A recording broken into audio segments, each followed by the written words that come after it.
In this video, you will learn what the price elasticity of supply and demand is and how to determine the price elasticity of supply and demand. Simply put, price elasticity is the change in quantity in response to a change in price.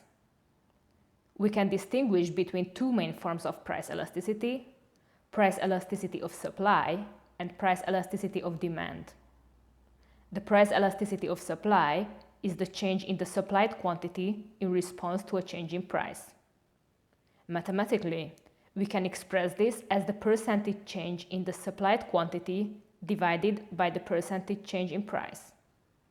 The price elasticity of demand is the change in the demanded quantity in response to a change in price.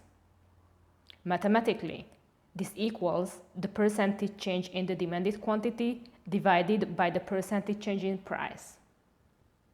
Let's take a look at the interpretation of the different values of elasticity. If the absolute value of elasticity is below 1, it is considered inelastic. This means that changes in price don't have a great impact on changes in the supplied or demanded quantity. If the absolute value of elasticity is above 1, it is considered elastic. This means that changes in price do have a relatively great impact on changes in the supplied or demanded quantity.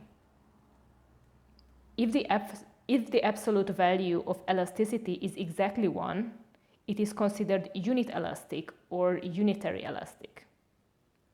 This means that changes in price lead to proportional changes in the supplied or demanded quantity.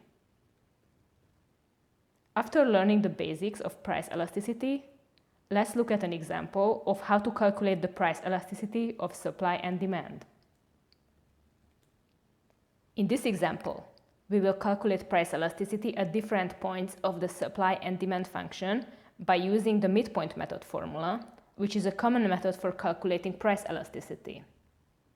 In the numerator, we have Q2 minus Q1 divided by Q2 plus Q1 divided by 2, while in the denominator we have P2 minus P1 divided by P2 plus P1 divided by 2. Now, let's calculate the price elasticity of supply at point A. By using the midpoint method formula, we get an elasticity of supply of 1.42. Since this number is above 1, the supply is considered elastic at point A. Now, let's look at point B on the supply curve. Here we get an elasticity value of 1.35, which is once again considered elastic. However, notice that as we move along the supply curve upwards, the price elasticity of supply is decreasing.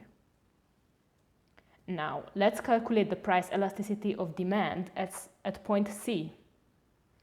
The elasticity is minus 0.74, which is considered inelastic, as the absolute value is below 1. Finally, let's look at point D on the demand curve.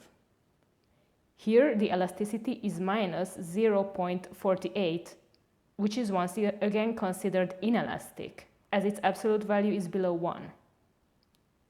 Notice that this number is lower than it was in point C, which indicates that the price elasticity of demand has a decreasing tendency as we move along the demand curve downwards.